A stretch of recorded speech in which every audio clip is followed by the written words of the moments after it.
Hello everyone, my name is The Ultimate Spy, and welcome to another episode of Reviewed number 196. And today, I'm going to be reviewing Ralph Breaks the Internet, the sequel to 2012's Wreck-It Ralph. I find it hard to say the things I want to say the most. So, what did I think of Ralph Breaks the Internet? Honestly, I thought it was amazing. It was a lot of fun, actually. I really enjoyed it. Just the idea of Ralph and Vanellope going to the internet is so cool, and I really enjoyed it. I mean, obviously, like, it continues from the first film, but at the same time, it's really cool. I really enjoyed the movie because it was about going to the internet. It's kind of like breaking the fourth wall a little bit, sort of. But essentially, this movie takes place 6 years after the events of the first film. And actually, release-wise, it was actually 6 years after the first one came out, 2012, 2018, that's 6 years. I don't know why it took so long. I think Disney was just trying to, like, take their time with the movie and have a good idea for the story. That's a lot of the time what happens with these movies, is that they take time because they need to figure out a good story to tell. But with this one, it's the idea of them going to the internet because the Sugar Rush steering wheel broke, and so Vanellope doesn't have a game anymore. That's like their goal is to go to the internet to buy the part. And that's like a very different story than the first film, because the first one was all about, Ralph being accepted as the bad guy and, befriending Vanellope and game jumping and all that stuff and finding out who actually, is the virus, that kind of thing. The second film takes that and expands upon it and, really challenges Ralph and Vanellope's friendship that was established at the end of the first film. It kind of like built upon at the end of the first film. So I really enjoyed that aspect of it. And just in general, the internet was so cool. It was so massive and so impressive what they're able to, do. It's incredible. But first off, I really enjoyed seeing Sonic in this movie. Obviously, Sonic from the 3D games, also from this original sprite, but also, like, the 3D Sonic, it's pretty cool, honestly. He actually has a little bit more of a role in this one than the first. I think the first one was like, a few seconds, but in this film, it's a couple of scenes, which is really cool. You also get to see him and Eggman outside of their game, which is really cool. It's really cool to see all these different video game characters out of their game and just kind of like chilling, really. It's incredible. So I really like that aspect of the film, especially the early part of the film. It is so cool. And I gotta say, the moment that Ralph said, "Litwik's gonna unplug the game," was just terrifying. That line is so scary, because in that moment it's like everyone's like, "Oh god, we're gonna get deleted," because that's what happens when you unplug a game, is that all the characters get deleted and stuff. That's part of it. It's terrifying for the characters of Sugar Rush to have to experience that, and they have like seconds to get out of there, which is insane. Litwik, the owner of the fun center, is literally going to unplug the game. So that moment really, it's scary. Honestly, it's scary. And in that moment too, I kind of found it funny how when the kids are like next to Sugar Rush and all the characters, including Ralph, who doesn't belong in the game, are just staring at the the real world, just kind of like waiting for something to happen, and no one notices them. No one notices. They're just kind of like chilling and just looking at them, especially Ralph, who again does not belong in the game, because he obviously game jump, but like it's so funny. Just like, do they not realize that he's there? Do they not realize that all of them are just staring at them?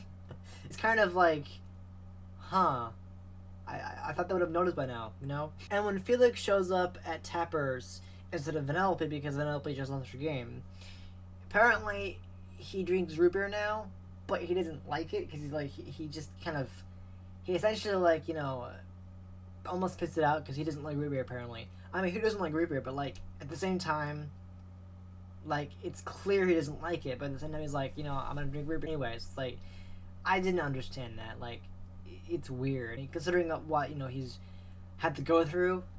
I mean, I'd say he's deserved one, And I think it's pretty clear that this sequel is set in the mid-90s, when the internet was invented, because of Litwik's computer. The fact that his monitor has a desktop that is of Windows 95 or some kind of really early version of Windows. But at the same time, it's really hard to tell what year it is set in, because, I mean, I'm pretty sure it's the 90s, but it's still really hard because the internet, what the internet has, at the time period, like all the stuff the internet has in this movie, it's modern day. So like, maybe it's just the fact that Litwack has an old computer. Maybe it's just the fact that it is not the 90s. Maybe it's just the fact that Litwack just happens to have a very old computer and hasn't updated it yet. That might actually be what's actually happening, because there's no other way he could have like an early version of Windows if it was sitting there in the mid-90s. I mean, that's when the internet was basically, around, like when it first, started to happen. But based off of all the stuff that happens in the film, there's no way this film is set in the 90s. I think it's pretty clear that Litwack has a very old computer. Pretty sure. And when Ralph and Vanellope win the steering wheel, because that's what they're there for, I don't think they realize, being video game characters, that they can just, win something and realize they have to pay for it. Because it starts with 200, when it all led up to 1,000, and they just keep going. It's like, I think because they're video game characters, they don't understand how bidding works. You only bid on something if you can afford it. That's why you have buy now. That's why so you can decide if you were going to actually buy that, you can afford it. I don't think they understand that. It's like, that's why when they went all the way to $27,001, they didn't realize that they actually had to pay for that with actual money. Like, that's how BB works. If you only bid for something if you know you can afford it, otherwise don't buy it. It's like, I think they don't understand, obviously, that they're video game characters, that they're not part of the real world. So I think it's pretty obvious. And BuzzTube is used instead of YouTube, even though YouTube is part of the internet and it's actually shown a couple of times in the film, and it's also referenced by Yes. And it's actually referred to as the most popular video sharing site on the internet, which isn't true though, because that's what YouTube is.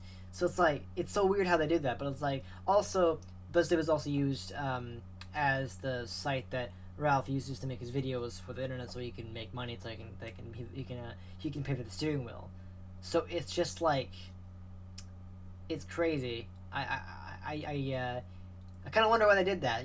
Like not use YouTube. Like, what's wrong with YouTube? I mean, I know that YouTube is very different than BuzzTube in terms of what you do with it, because with BuzzTube, according to what the movie shows, the way you earn money is your video has to go viral. Like, it has to get enough hearts, which probably are likes, and then enough views. So people, it has to go be it has to be a video that's really popular. That's how you get hearts, which convert into money. With YouTube, it's all about ad revenue. In order to get ad revenue, you have to have at least 1,000 subscribers. I mean, everyone knows that, but it's like, God. I mean, it used to be 10,000 views, but now it's 1,000 subscribers, which is ridiculous, especially if you're one of those small time YouTubers like me, who doesn't have that amount of subscribers.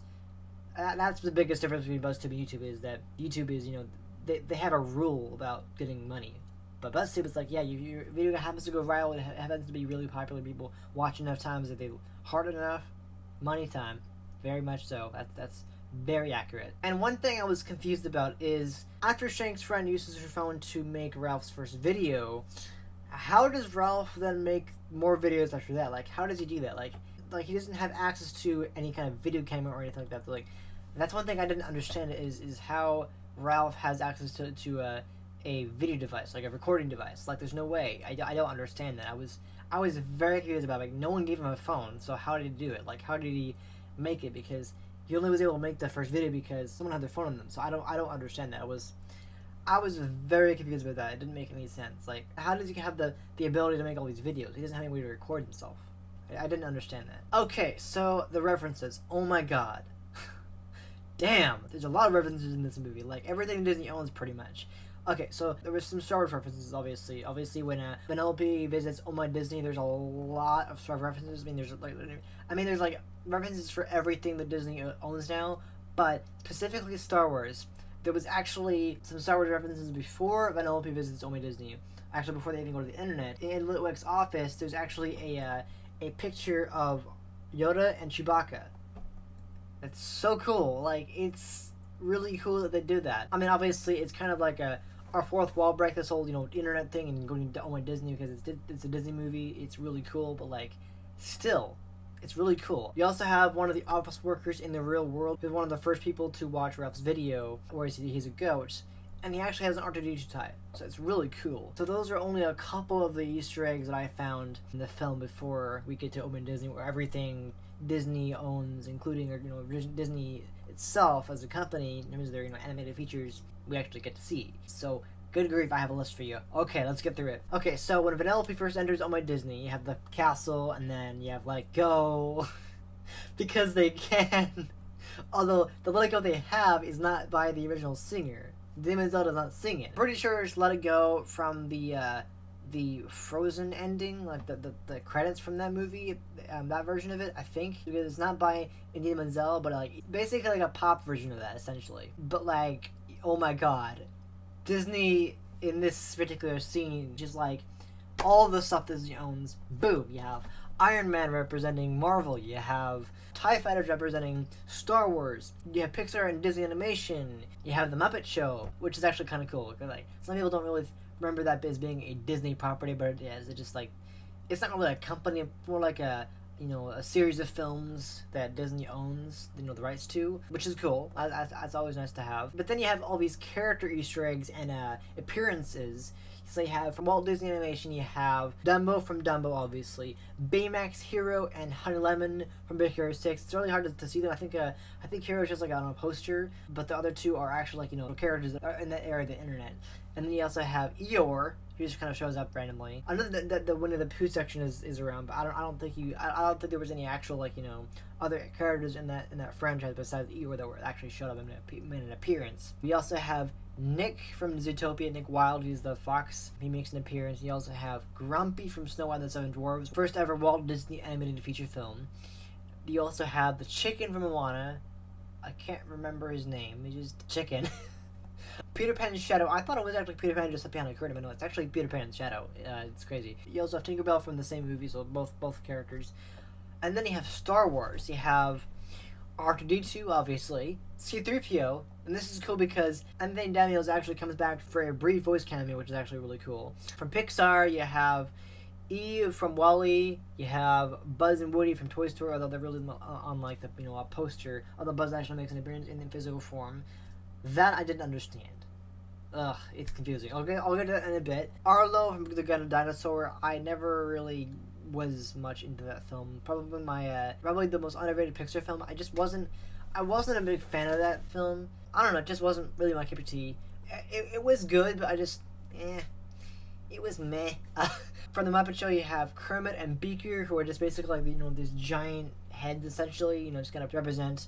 And then from Marvel, you have Iron Man, and then a Stanley cameo. It's just a visual cameo, not any voice at all. I don't think that Stanley had lived long enough to have recorded any lines for this, so they just had it like that. But yeah, that's all the little character cameos. It's incredible. Oh my god. It's like, this is the most Disney you're gonna ever get in a Disney film. Like, everything Disney owns in one film. It's crazy. And then also, oddly enough, you have Nightmare Before Christmas, which was technically a Disney film. I think it wasn't actually, like, I think it was one of those Disney films that wasn't really, like, released under that company. I think it was distributed by Walt Disney Animation Studios. I think it was. That's kind of the idea. Yeah, it was. I'm pretty sure. And then also, when the girl is doing the, you know, which Disney princess are you thing, 6 of the princess characters that I consider our princesses actually appear as the 2D versions of them, like the 2D hand-drawn versions of them, which is actually really interesting because all the ones we see in the princess room are all 3D animated. It's really interesting. That's a really cool thing. I liked it a lot. And in that real life room, there's also an Easter egg from Walt Disney's Bambi and a Mickey Mouse Easter egg in the form of a hidden Mickey. Because every Disney film has to have a hidden Mickey. It's really cool like that. It's incredible. What's really cool actually is a little Easter egg from an actual Disney ride makes an appearance in the film. It's actually right after Vanellope bumps into some sequel trilogy stormtroopers. Then you have the Small World. You can actually see it in the background. It's actually the only Disney attraction that actually shows up in a film. It's really cool. Like, it's just cool. I did not expect that at all. It was like, what the? Oh, that's a Small World. That's cool. So yeah, I like that. And A113, which is a recurring Easter egg in every Pixar film, and that's actually the classroom in California. When any of the animators worked on the films that we all know them from Pixar, where they learn their craft, and that's the room. And A113 is like, you know, it's a vital important that they have that in the film, that they kind of reference that number because that's like the, you know, a very historic room. But it does make an appearance on the wall in the hallway next to, you know, the different cast member doors, the Seven Dwarves, the Avengers for some reason. and then the princesses, which is really cool. So it's a really cool little Easter egg. I mean, because obviously it's a Pixar reference, but it's like Pixar is owned by Disney, and they're like partners. So it's like it works, you know? And what's really cool about this film, and it's probably my favorite aspect of this film, is that the original voice actors for all of the princesses that appear in the film all return. Except, of course, for the ones that unfortunately passed away long ago. And those princesses are Snow White, Cinderella, and Aurora. And they're all replaced by new ones, but they sound very similar to their original voice actor because, unfortunately, those original voice actors unfortunately passed away, obviously. But the ones they have now, and I really can't tell the difference, honestly. I mean, I could probably look it up and see what the difference is, but, like, it's really hard to tell, honestly. But I did like the fact that, that before Vanellope does go to the princess room, we actually see some 2D hand-drawn animated characters. I can't remember what they're from. I think they might be from Song of the South, but I don't know. I mean, there's a bear, so probably Bear. I haven't seen the movie. I've heard of the character. Apparently, not everyone has not seen it yet. Apparently, people have seen it before. I just haven't, but it's really hard to see now because it's so, you know, controversial. But, like, still, it's the first time in, like, what, 10 years? Almost? Maybe not? But, I don't know. A long time since we've last had a hand-drawn 2D animated Disney film. It's because, you know, well-known, you know, computer animated films, there are actually a few seconds where we actually see some, you know, 2D animation in this film. It's really cool. It's a part where Vanellope is, you know, trying to escape from stormtroopers. We actually see these characters in the background. It's so cool. Like, it's absolutely incredible. I really miss the days when they had a 2D animation. I really miss those days. And what's really cool about this sequel is that the Disney animation area actually features all the Disney princesses from their respective films, all brought into the 3D world, regardless of whether they were 3D animated or not. And actually, some of them aren't actually technically princesses. Okay, I have a list for you. So, Mulan. Okay, so some of you will agree with me on this, but some of you won't. It's okay. It's my opinion. It's what I think, and it's my book. It might be, you know, Disney might have made the right decision, but I, for one, don't like what they did. I don't classify these as princesses, but that is just my opinion. So I'm going to tell my own opinion. Okay, Mulan. She didn't have a royalty at all. And technically, just because she marries a general in Mulan 2 does not make her a princess. That doesn't count. She has no royalty whatsoever, so she's not a princess. Then why? Disney is just weird. Why do they think that Mulan is a princess? She's not. Like, no. Elsa. She technically is, but only for a little bit. She's a princess in, like, the first part of the film. Once the coronation happens, she becomes a queen. So she's Queen Elsa. Get it right, people. Queen Elsa, not Princess Elsa. Yes, I know that she's a princess in the beginning of the film, but once the coronation happens, she's no longer a princess. So I don't get why people still think she's a princess. She's not. She's a queen.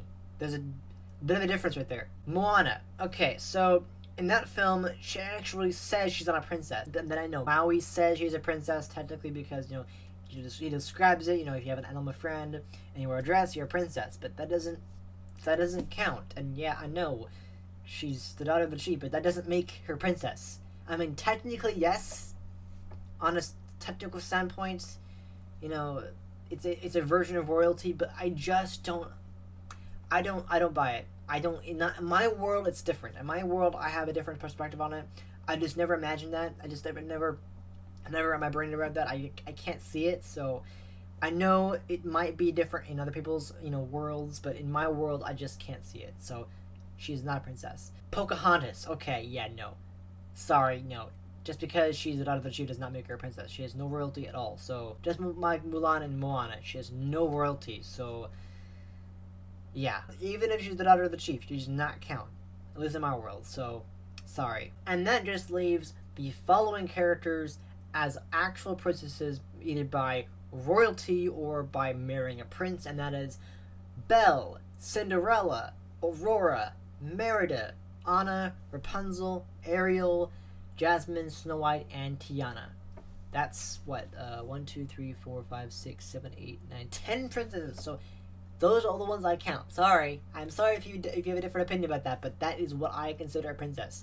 Technically, they should include Sophia the First, but that's a TV show, so that apparently doesn't count. So plus she's a little girl, so apparently not. And one thing that I did not understand about newly designing characters for the film is in the Open Disney area, we see Buzz Lightyear. He looks different, and it's because it's a new model. Why wouldn't they just take the model from Toy Story? Like 3 or 4? Like, why couldn't they just do that? Like, I don't understand. How hard is it to do that? It just doesn't look right. Buzz does not look right when he's like that. Ugh. Same thing with the princesses that are redesigned. You know, Elsa, Anna, Moana, Rapunzel, they are in all the computer animated princesses, and they just don't look the same. Anna looks a little bit similar, but like, the rest of them just don't look right. I mean, same thing with Rapunzel. She there's not much of a difference, but like, it's just weird. I don't understand it. I mean, what they were able to do with this design change, it was improve upon the design, like give Cinderella ears, which is good because in the original film she did not really have ears. I mean, she had like little nibs, but like they weren't really ears. So I definitely feel like they improved that. They actually gave her ears, proper ears. I think because the animation budget back in the 50s was so tiny that they couldn't do much more than that, so that's what they do. But they were able to fix it, so that's good. I just don't get Buzz Lightyear. Why did you change it? Why do you change any of the characters' designs? I mean, I get it from, want to go from 2D to 3D, but like, if a character already 3D in a previous film, why change it like that? Why not just pull that model from the film and put it in there? I don't get it. It's weird. And what's really interesting about the princess scene is that despite Belle being my favorite princess, she will always be my favorite princess because, the dress and the hair and everything, Ariel was improved upon a lot. She is far more beautiful than she was originally in The Little Mermaid, including her gorgeous red hair. Oh my god, they really changed it. Like, they really made it sparkle and just like, it's so shiny, and oh my god, it's absolutely beautiful. Although she doesn't have the red lips like she did in the original either. It's kind of weird. I don't like that. It doesn't make sense. I mean, I guess you don't need to have it, but it's like, that's part of the original film, so they only know that one detail, and that's lip color. But like, other than that, it's a pretty good improvement, I gotta say. For sure. And one thing I didn't understand, a lot of people were confused about too, about this film, was that Google as a search engine was actually replaced with Knows More, the search bar. I didn't get that. Like, I think it was because, like, Google didn't sponsor the film when it was in production. I don't know what caused it to happen, but like, I mean, Google as a company is in the film, like as a, in the internet, but like, no, Google is a search engine. I didn't understand that. It was very strange. It's like, why use Knows More when you have Google, or even Bing for that matter? I don't understand that. Okay, so since the internet was such a big part of this film, there were a lot of Easter eggs. I mean, oh my god, a lot. So many websites. Okay, so I have quite the list for you. I'm going to name off all of the websites that I found by pausing the film at every possible moment to really scan every inch of the internet in this film, just to spot every freaking website name and everything like that. So you have, and a lot of these are actually apps that do have websites, but they're mainly apps.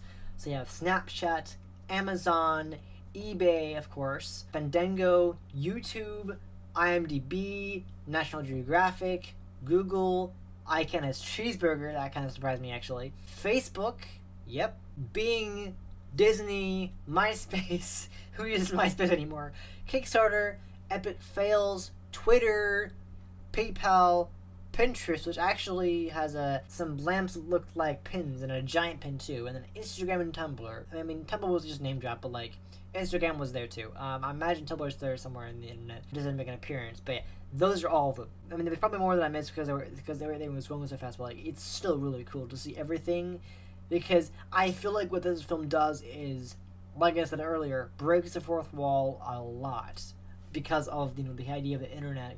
Them going to the internet. It's such a huge concept. It's just really cool. So, and think about it, we kind of are in the movie, aren't we? Because we're on YouTube right now, so it's like, it's wild. Okay, so there was quite a bit of funny moments in this movie, like, oh my god, so funny. So Knows More, he is absolutely hilarious. His autocomplete is very aggressive, so he just like, I mean, obviously when you're searching for something, you already have like, autocomplete results. He is so funny. He's just like, and then Knows More just does everything. It's just like, oh my god, I love Knows More. He's such a fun character. He's so funny, and he's also voiced by Alan Tudyk, who's you know, one of the bigger voice actors in Hollywood now. Like, he is huge. Like, he voices, like, a lot of characters. I think he's, you know, he's probably one of those, you know, upper-class voice actors in it's, like, pretty much everything. From cartoons to video games to pretty much anything. So, yeah, I liked his role in this film. It was amazing. And when Ralph was crying... oh my god. It's absolutely hilarious. And, like... because he's obviously explaining what's going on, but like he's crying, but it's just like, stop crying already. I liked that a lot. That was absolutely fantastic. And then later on, we also have Vanellope's like, what kind of videos are you gonna make? And Rob was like, I don't know, copy whatever's popular. It's like, that line is so great. It's just so perfect. I love it. And one of Ralph's videos is actually kind of funny. It's him being Bob Ross, essentially. And Bob Ross is, as you know, the late painter, world famous painter. And he actually, like, you know, not only copies the way he talked, but also, you know, has his hairstyle. It's hilarious. Like, oh my goodness. It's one of his more weird videos. He also has a video of him making burnt pie. Like, who would want that? It does get paid off later at the end of the film when Ralph hosts a party in his game and he serves burnt pie. Like, why would you want that? I don't understand. Why would you want burnt pie? It doesn't make any sense. It's like... ick. You know? And in the Marvel section of All My Disney, Baby Groot does appear. Obviously, I think they just take the recordings that Vin Diesel did for Guardians of the Galaxy Volume 2 and just put them in the movie. But, like, whenever he's answering fan questions, he just says, I am Groot. Because that's all he says. It's like, it's hilarious because, like, basically no one can get an answer. Like, you go to the one character that can't really give you an answer. So, like, it's kind of a fail right there. And it's actually kind of funny when the princesses are describing the things that actually happened to them in their movies. It's actually kind of hilariously horrible, if you think about it. So you have Snow White, who is poisoned, obviously. Tiana and Aurora were cursed. Tiana turned into a frog, and Aurora fell into an eternal sleep. Rapunzel was kidnapped, and Belle was enslaved. Oh my god. Like, really? They have a very fucked up story, don't they? I mean, Disney gets pretty dark, don't they? But, like, still, if you really think about it, they have horrible things happen to them. Yeah, you call it family friendly. It's like, it's mainly a joke, but like, still. And then a very funny sequence actually happens. And I was like, I'll get my mice on then, turn our clothes into, you know, casual wear. And then you had the Batman transition tune, but with a Disney castle. It's like, really?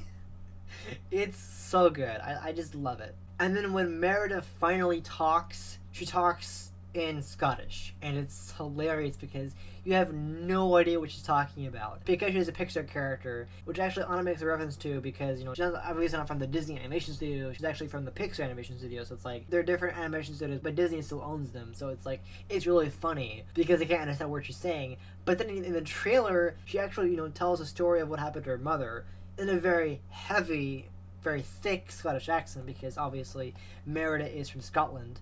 And also, the voice actor of Merida is also Scottish.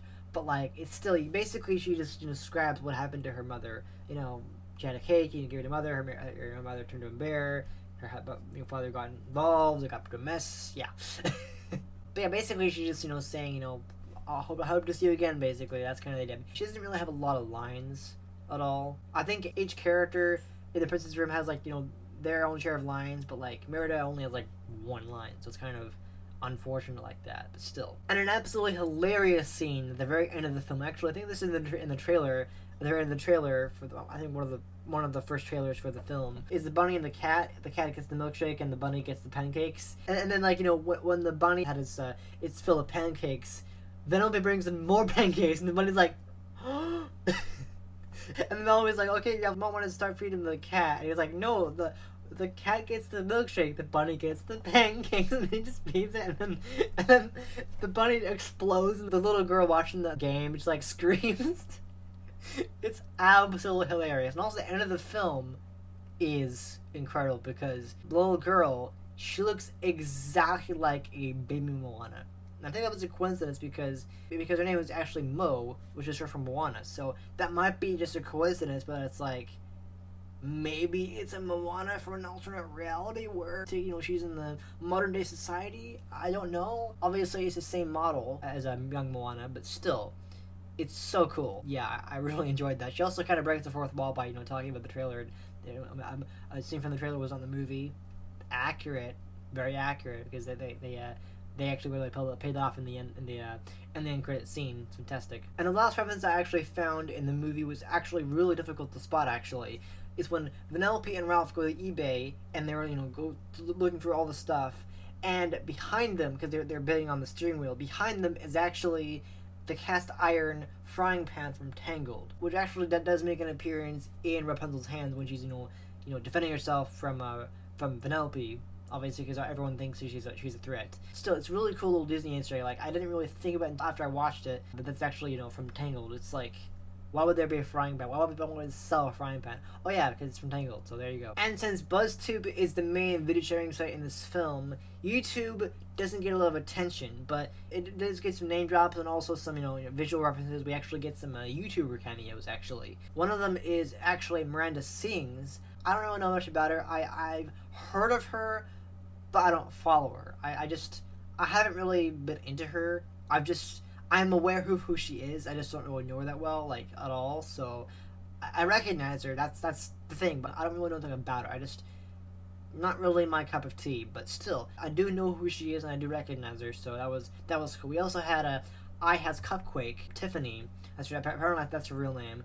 She actually makes an appearance in the film too. Both of those YouTubers are actually animated based off of their actual real life appearance, which is really cool. So I thought that was really cool, honestly. Some YouTube cameos, like, oh my god, that's so cool. And for I Has Cupquake, I've seen a few of her videos, but I'm just like, she literally has years worth of videos, so it's really hard to watch them and actually catch up, because it would take like, I don't know, at least a couple of years to catch up. So but still, she still has good videos. I just haven't really found the time to go back and watch her older videos, so I'm a bit behind. But I have seen quite a few of her videos, which is good. And what's actually really interesting about this film is that most of the voice actors from the film actually resemble the characters they voice in the film. Like John C. Reilly as Ralph, he actually kind of looks like Ralph a little bit. You have Sarah Silverman as Vanellope, a little bit, maybe the eyebrows. You also have Gal Gadot as Shank, a little bit of a similarity. Jane Lynch as Calhoun, again, the hair really gives it away. The facial features do too. And then you have Jack McBrayer as Felix, a little bit, you can kind of see it. You also have Taraji P. Henson as Yes. There's a little bit of a resemblance. Again, a lot of the characters do kind of sort of resemble their characters, which is really cool. So I think that's a really cool detail. And I think for this sequel, Disney Animation wanted to actually tackle really difficult subjects for the internet, and specifically issues with social media, because social media is a very widespread place. So there's a lot of negativity on it, and so especially with YouTube, it really wanted to tackle that issue, kind of explore it, kind of show you how creators are affected by the comments, and that actually does affect Ralph in this movie. Really, kind of the negativity really weighs on him, and it's just it's crazy. This film really talks about what you can do about the comments. Obviously, in this case, you can just ignore them, but still, I think what Disney was trying to do with this film was really, tackle these subjects that really affect a lot of people in the world. I really wanted to bring them to light and, talk about them. So I liked that a lot. That was a really incredible thing for them to do. And this film actually challenges Ralph and Vanellope's friendship that was forged in the first film, and kind of shows how it kind of starts to break because of what Ralph does, and then shows how Ralph really tries to make an effort to bring her back, to repair their friendship. And at the end of the day, they're able to work out a long distance working friendship, which is incredible. So that was a really incredible way of ending the film. But that's pretty much all I can say about Ralph Breaks the Internet. It was a fun movie. I really, really enjoyed it. It was a blast to watch, honestly. Just the idea of the internet, it was just incredible. It's super funny, it's super well made, the animation is amazing, everything about it. I have heard that they were discussing doing a possible spin-off of this film, centered on the princesses in this film, which would be incredible because they were able to pull out the princesses so well in the film, even if I didn't agree with all of them actually being princesses, but still, it's incredible what they were able to do. So that's pretty much all I can say about the film. I really, really enjoyed it. Just everything about the film was amazing. The soundtrack, the animation, the Easter eggs, the references, just everything about the film was absolutely fantastic, and I really, really enjoyed it. So that's going to do it for this episode. I think I'm going to give this movie a 10 out of 10.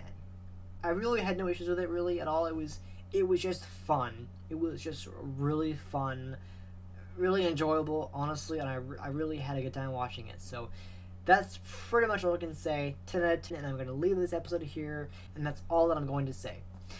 So anyway, thank you guys so much for watching this episode of Reviewed. I hope you enjoyed it. If you did, please hit that like button. I really do appreciate it.